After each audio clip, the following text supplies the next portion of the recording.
Hi there, welcome back to my scrap room. This is the third in my series of videos about my scrap room. You can follow any of the links in the information section below if you'd like to see my overall scrap room tour, which basically takes you around the room. It kind of talks about some of the updates to my room and then takes you around my room from one corner all the way around to the next. So I'm going to pick up where I left off, which is right here at this corner of my scrap room. So let's take a few steps closer. So let's start with the cute area. I have some collectible figures right here. I collect Vinylmation whenever I go to, well, I've only been to Disney World twice, but both times I bought a couple of Vinylmation figures each time. And then whenever I go to a city that has a Disney store, I just pop in and grab a Vinylmation just as a souvenir of that city that I visited. And a couple of people have given me Vinylmation as well because they know that I collect them. And then I have some pop figures from the show Big Bang Theory and a Tokidoki unicorn, which I love, love, love. He's so cute. I just love him. And I have a pull-up doll that is a Tokidoki pull-up doll, and she has that exact same unicorn on her, I guess it's a Pegacorn, on her t-shirt, and so I love that unicorn for that reason. Some more kind of Vinylmation down there, and then these are some Tokidoki figurines that my international student collects. She's into collecting lots of different vinyl characters and stuff, and she's into Pokemon and stuff, but since she's been here in Canada, she's been collecting these, and whenever she gets a double, because you buy them in blind boxes, and she wanted certain ones, so whenever she gets a double, she gives me her double, and my personal favorite is this little kitty cat girl right here. She's really cute. I have ribbon on a dress form that's just ribbon scraps up there, just from, I don't use ribbon all that often, but back in the day I did keep my scraps and I still have them. This is a little, I guess it's a ceramic or whatever you call that. It's a little planting, I guess it's a planter, and I keep all of my non-sticker alphabets right here, and I just keep I'll take it down so you can see. I just keep them in these plastic bags. These are Scraptastic Kit Club bags, and it's a good way to store them. And then I just mark off the letters as I use them so that I don't go driving myself crazy looking for an E that doesn't exist, for example. Yeah, so, and I have them, all of these came in kits, except I think I bought these because a set came in a kit and I used all the best letters and I love them so much, so I bought another package. There's my open pack that's almost gone. Not almost gone, but it's missing some important letters. So those are there. I love these letters. I don't use them often enough. I think there's something about them not being sticky that is a bit of a barrier for me. I think it's all psychological. It's all in my mind, you guys. I'm being silly by not using these. So I got to get over that and start using them. Whoops. Oh, and there goes the domino effect of the falling over guys. I have a little shelf of embossing powders of various brands and colors. Then I have some little collectible things. These are from my childhood. I had these when I was a little girl, and my mom found them and gave them to me. And then I have some little ceramic birds behind there. And then this is a bit of a mishmash. I really have to go through these shelves and change them. I have more non-sticker letters up there.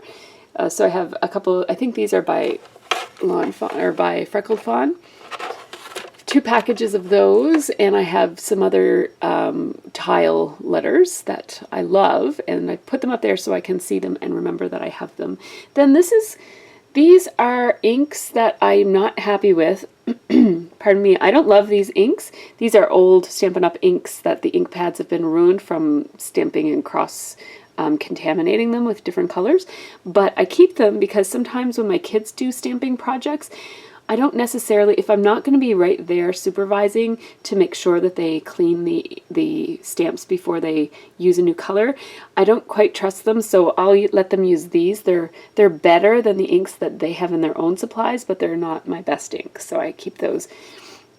So they think they're getting the good ink because it's coming off of my shelf, but they're actually getting the crappy ink. I don't know what that is. I gotta get rid of some of this stuff. And then I have some more little ink pads that I never use. And I also keep my sticker maker up there. I'm hanging into the dream that someday I'm going to use that puppy, but it's a really cool and fun machine to use, but whenever I need to put glue on something, I just put glue on it. I don't know. Anyways, I'm still gonna try to use it at some point. These are two of they're basically half width recollections cubes that are designed to be hung on your walls, or to have that option of hanging them on your walls anyway, so that's what I did with it. And you'll notice that a lot of the recollections and Jetmax cubes that I have, I customized them. So this one was supposed to have a drawer in each of these and another shelf, but I just take out the shelf and I never did make the drawer. And same with that one, was supposed to have some drawers there, but I didn't use them. So just below that, I'll talk about my desktop. So I have a 17-foot desk. I'm very lucky. It was not the plan for me to have the big giant room in the basement. I was in a small room in the basement. I was happy being there, but Scott wanted to move things around in a way that would displace my original room. And he suggested that I moved in here. So I'm like, hey, who am I to turn down a humongous room? So here I am. And we installed this giant 17-foot desk, and we bought some melamine and had it custom cut to meet my needs. I wanted a certain depth. I think it's 30 inches deep. And I did that because I want to be able to keep things on the inside, like over by the wall, but still have enough room in front to actually use it. And so that's why I made it 30 inches deep, which is a little bit deeper than a standard desk. And it's obviously long and needed to be cut to fit because it was too long, so I had to kind of put two pieces together. And it's not just supported by the Jetmax. If you set up your melamine like this, it will not work because you need to have some supports. And the supports don't need to be everywhere, but they need to be every so often. And then you just have to keep in mind that this, for example, is not very supported, so I have to be careful that I don't put all of my weight on this. So here I have a little tray of just things that I need to keep in mind. So these are just things that I don't want to lose. So I have a giveaway that I have to do a draw for today, and it's a planner giveaway, and that little pile of things there is what's going out in the mail today or whenever I hear back from the person who I'm doing the draw from.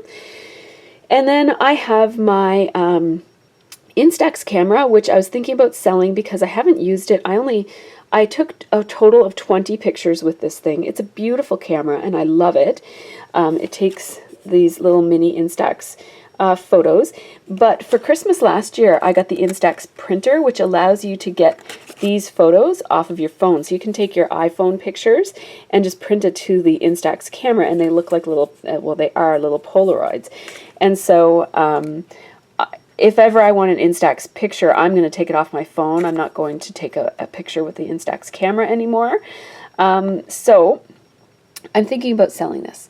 And I have like a package of film and fresh batteries and everything so that it's going to be appealing to sell.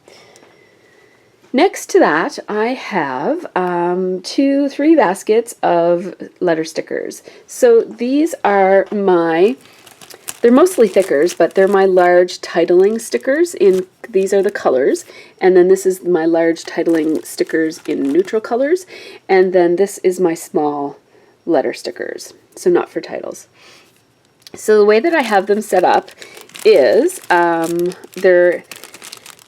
of all, I repackage my thickers, so I buy 6x12 baggies that don't have any closures on them, and when I get a new set of thickers, I just slide them into it, and then I take the label off of it and glue it onto the top of my new packaging. That way the letters slip in and out really easily because there's just a little bit of extra space here, and also if I have doubles, I can put them all in the same bag. So that's how I organize them.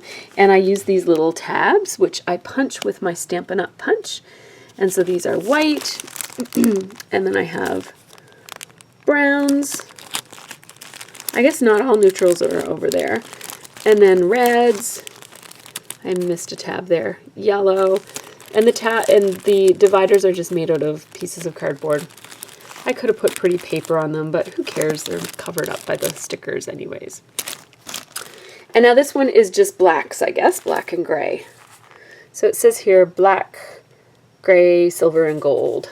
I don't think gold are actually in here though. I think gold are in the yellow. Yeah, I changed my mind after I made the label. I only put black and gray in here. But I also just stuck these Amy Tangerine lettering things, templates there. Then for my small letter stickers, you guys have seen me pull from this quite a lot. You know, the smaller ones go in the front, and then I have a ton of these sassafras ones because these were my very favorite letter stickers at one point. And when sassafras went under, or whatever happened to it happened, I was really afraid that I'd never get to letter anything in these stickers anymore. So I bought every package that was on Earth, and I have them all. If you've been looking for these, I have them. And I'm not sharing, so sorry. I love them. They're especially good for pocket scrapbooking.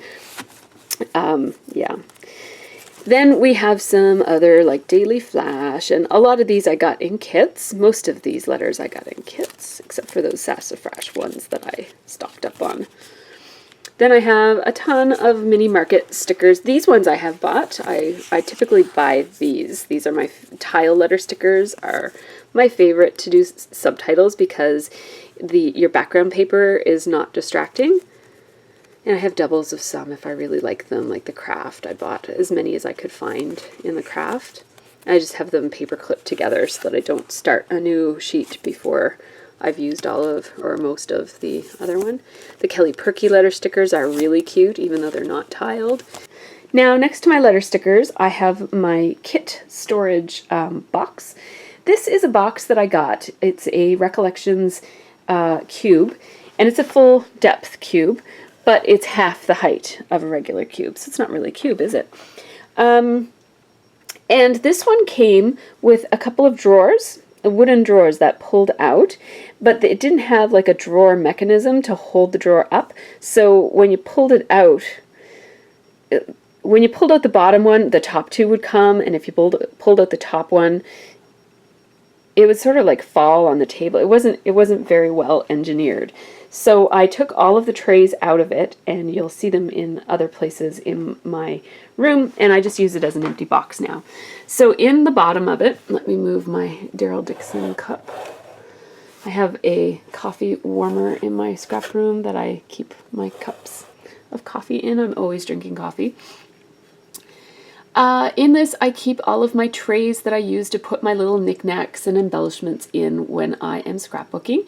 And I found that they needed their own home because they were getting stacked up places. I was losing them. I was afraid that one of them would fall and break, and some of them are glass, so I didn't want that to happen. So I just keep them in there. And then above them, I keep my kits. So I keep my Scraptastic kit, which I get every month. I'm on the design team there. And I get a kit from them every month, and I put the main kit and the add-on in this. All of the paper's in here. It doesn't come with a punch. This is just because it's a Christmas kit. I took out my punch because I want to remember to use it. I put little embellishments in trays that are usually those trays. So it's a Christmas kit, so I got this new little tray, so I'm keeping my embellishments in that. The kit comes with some really pretty things that I haven't used yet, and the tray is really cute too. It says, create a little magic every day. I like it. And then I have this little bowl that I found. I forget even where I found this, but more of the embellishments are in here. Look at all the embellishments that you get with these kits. So all of the pattern paper is in here. I have used this kit already. I did 2 layouts with it.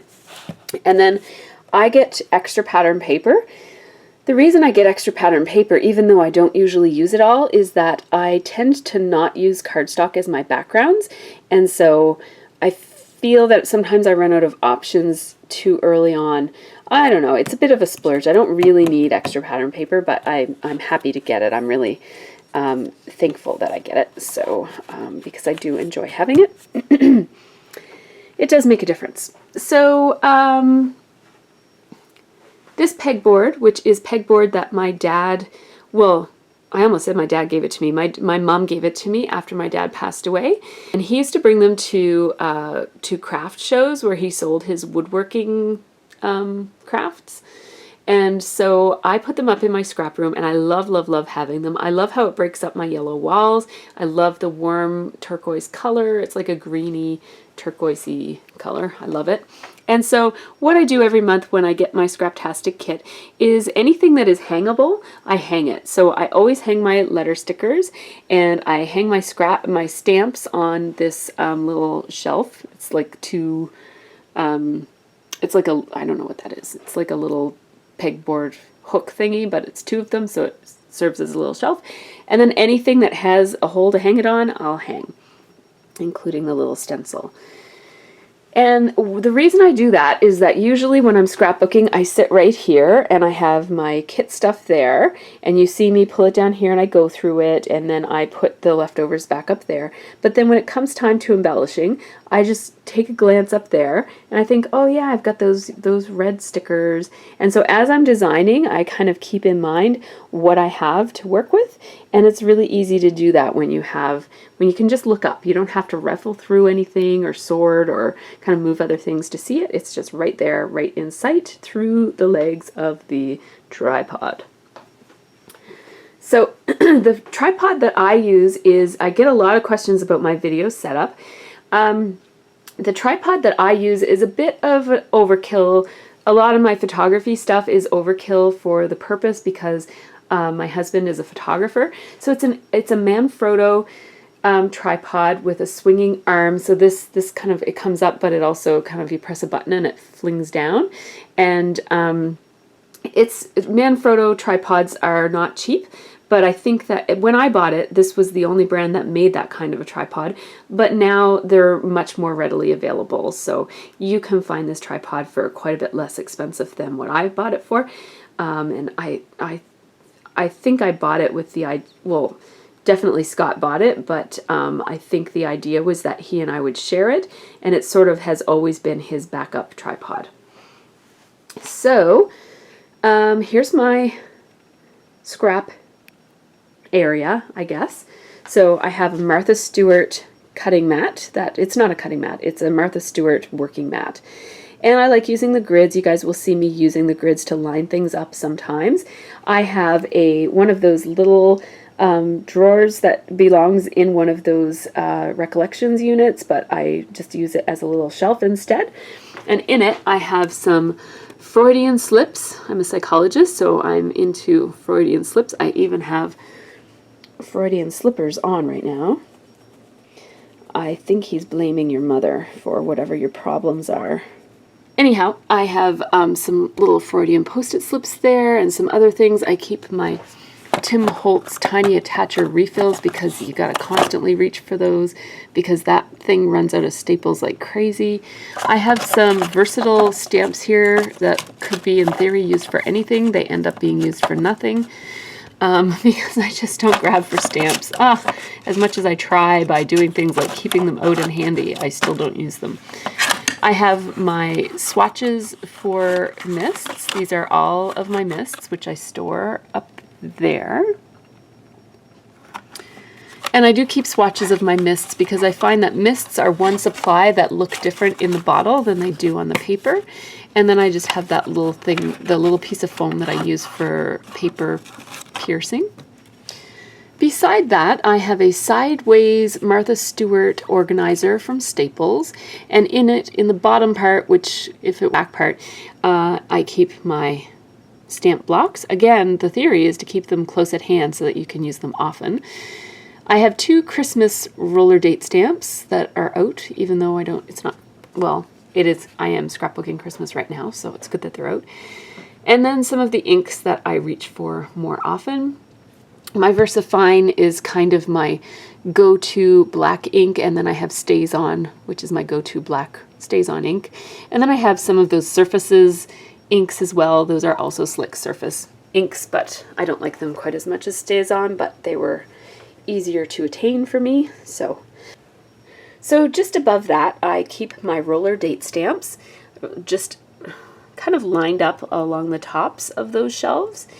And I do that so that I can easily see what's on them. So I can just look up and see what's on them. I used to keep them in a basket, but I always found that I was kind of always looking for the perfect line and the perfect stamp. So here I just look up and I can browse them pretty easily without using my hands even. I can just look, right? The only exception is these two, which annoyingly don't have one of those little side things that tells you what the phrases are. And so therefore I almost never reach for those, which is a bit of a shame. I actually stamped the phrases for that one, but I haven't done it yet for the new Chamel one. Then these two are just date stamps, so they don't need, they're just the dates. So next I'll tell you guys what's on my embellishment center. So I keep media on here, so anything inky or messy that I need to use and that I use frequently, I put here, and some things that I use infrequently, I also put here. So starting down here, I have some Hero Arts neon inks, and I also have one color box chalk ink that is in the color of Chestnut Roan. I tend to use this one a lot when I'm doing cards, so I have that there. Then I have a whole variety of Prima chalk inks. These used to come as your little freebie that you get in the Scraptastic Kit Club. When you buy 2 kits in a row, you get a little free item. Lately, it's been these little masks or stencils, but for a time, we were getting different inks every month, and that was kind of cool. I ended up building up quite a respectable little stash of those inks that way. Then I have some milk paint that I got at the Scraptastic store when it was a thing. And then I have a whole set of these Mama Elephant Creative Color pigment ink. And I love these. I typically stamp with my Stampin' Up! Inks, and I love them. They're my very favorite dye inks.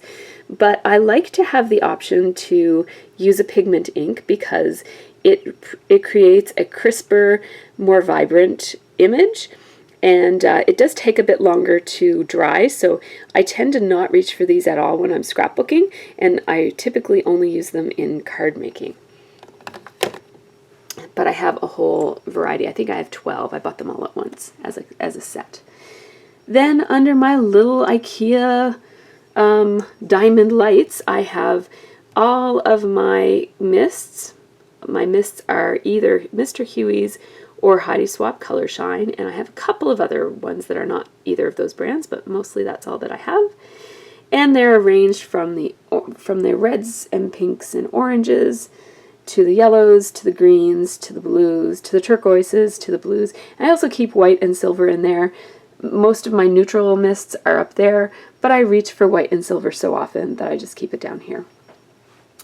Above that are my sequins, which I painstakingly, it wasn't actually all that hard, but I did sort them and put them in these little glass vials just for the pretty factor. It just looks so cute up there on my shelf, and those little vials are just so cute, and I just wanted to have them in my craft room to show off my sequins, so that's what I did.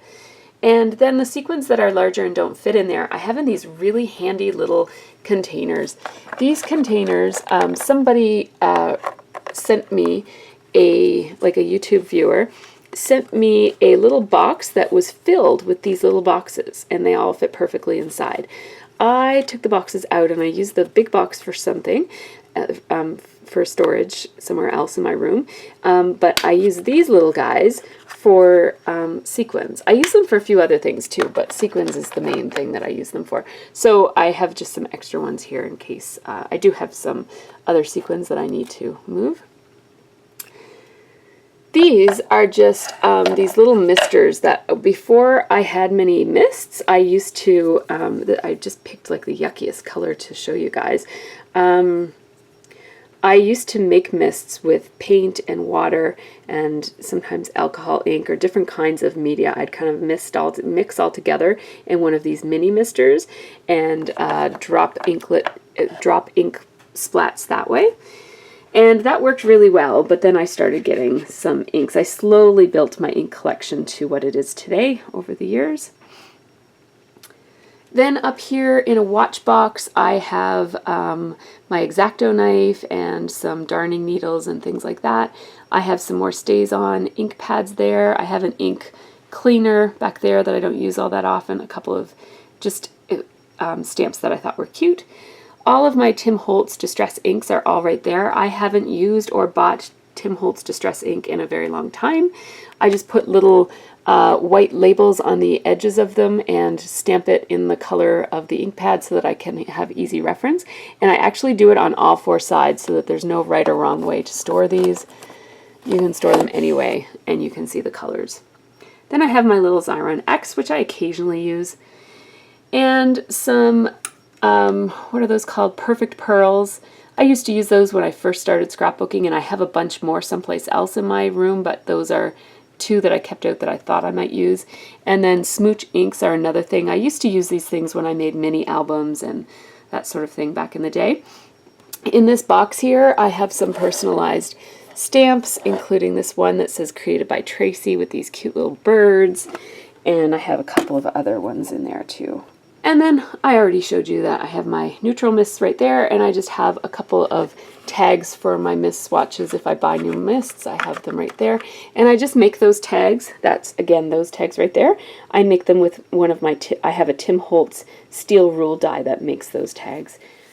Over in the corner here, and it's in the corner because I don't use it all that often, I have all my embossing supplies, including my non-stick heat-proof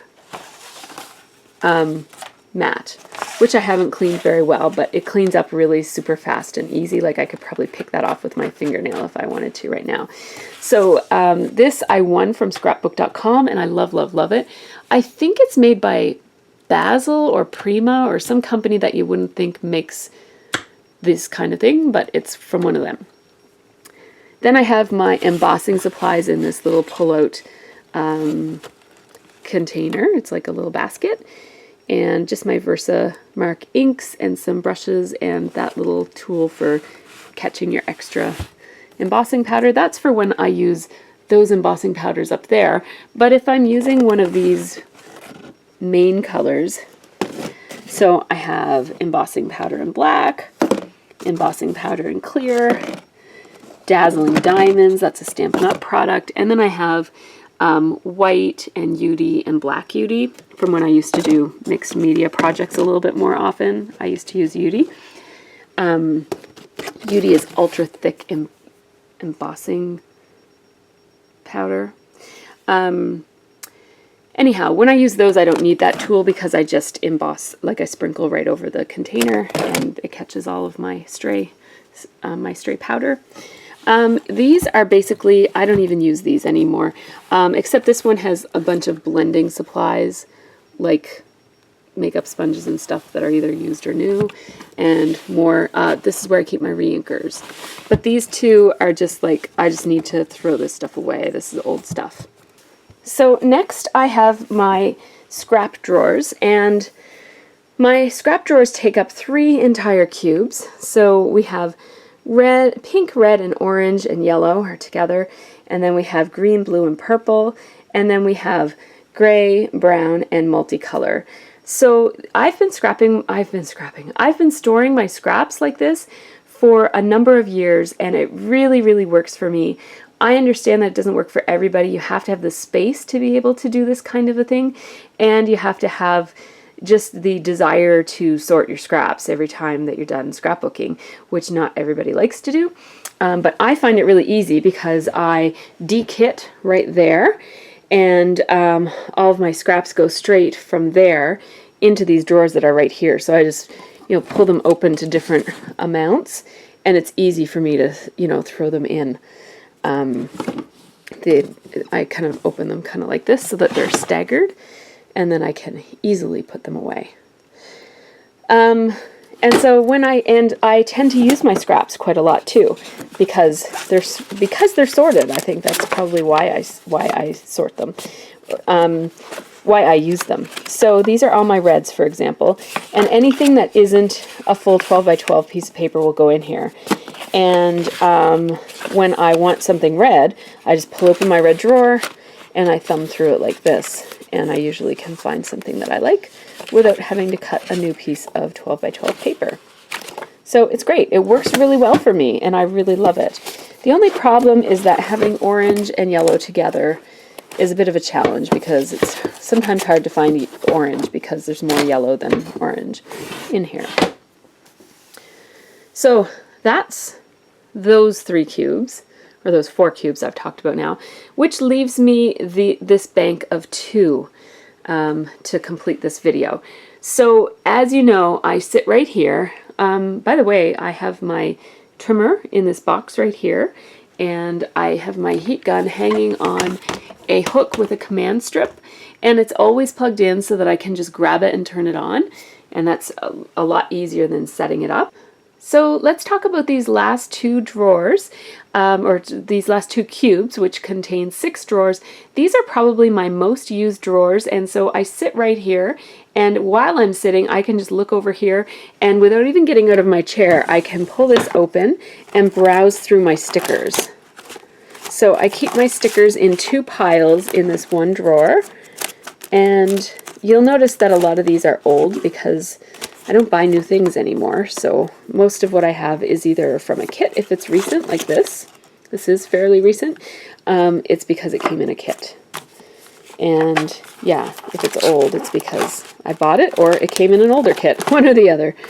So I probably have to destash this drawer because it's really more full than what is feasible. Like it's difficult to browse such a big collection and find what you need. So I'll probably go through these and get rid of some and donate them to a preschool or a new scrapbooker or something. But anyhow, I do like having my stickers in drawers like this because it makes it really easy for me to access them. Then I have all my journaling related stickers. This drawer makes me so happy. This is probably my happiest drawer to look through. I love all these labels and stuff. Like this kind of thing makes me so happy. Just all the colors and all the geometric shapes. It's just so nice. So anything that you could journal on, whether it's made for journaling or if it just like has some space for journaling, I put it all here. And it's not all stickers, so I've got these little from Jilly Bean from several years ago now. These are journaling sprouts, and I keep these in here too. And there's a ton. I've got like lots of packages of the Martha Stewart labels, and I use them a lot. And I also have, and they're all clipped together, I have a whole bunch of these My Mind's Eye. They're mostly My Mind's Eye. There are a couple of different companies that make them, but labels, and I'm doing a pretty good job of going through and using them. I haven't used them all, but I'm using them, working through it. So yeah, that's my happy drawer. Journaling, it should just have a happy face. Borders are something I don't use all that often, but whenever I need something long and skinny, I look in here. I have some wood veneer borders and some old borders. Crepe Paper used to make borders for every collection that I think it was Crepe Paper. So I have a lot of those because I like Crepe Paper, and over the years I've bought a lot of their things. Then I have word stickers because words are fun. So we've got these. I don't even think they make these anymore. These were from Glitz Designs. And they're just like 3 pages of, what I love about these is that they're red words. It's hard to find a word that you want when there's so many of them though. I also have the Tim Holtz word collections that are on craft and white. They're nice. I even have some word paper that you could cut out if you wanted to. I never am that ambitious, but then I've got some other word stickers and Heidi Swap words, and now I'm covering up my new stuff with some of the older stuff. I have, title words, lots of Heidi Swap. Heidi Swap makes a lot of word stuff. So the next drawer has ribbon. It has all my ribbon needs in one place. So I have drawn on a measuring ruler here. because I kept overestimating or underestimating how much ribbon I needed for a card. So now I have that. Most of my ribbon is on spools, except for some of this that I bought on Etsy that just came kind of wrapped up. I have tape for putting the spools back to, like, if I use some of the ribbon and then it's making a mess, I can just tape it back in place. And then I even have ribbon cutting scissors.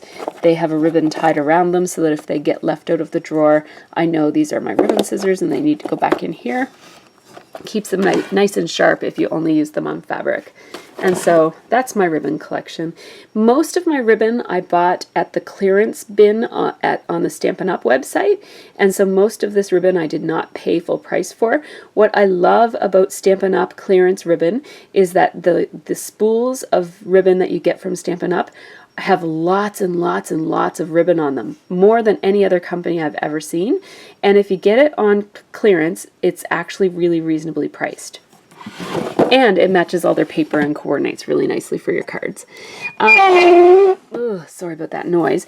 Here I have my twine and string, and it's just a messy drawer filled with twine and string, because that's just the way I work. So that has been this corner of my scrap room. I'm reading 43 minutes, which seems like an awfully long time to spend on just a part of your scrap room. But I find that there are, you know, some people really like to see lots and lots of details. So if you're one of those people, this video is for you. So I hope that you've enjoyed it. There will be more, and there have been more before this. So check out the links in this video, and you'll see the rest of this space in future videos, which probably won't be as long because nothing is as dense as this section right here. So I'm hoping that future videos will not be quite as long. Take care. Thanks for watching.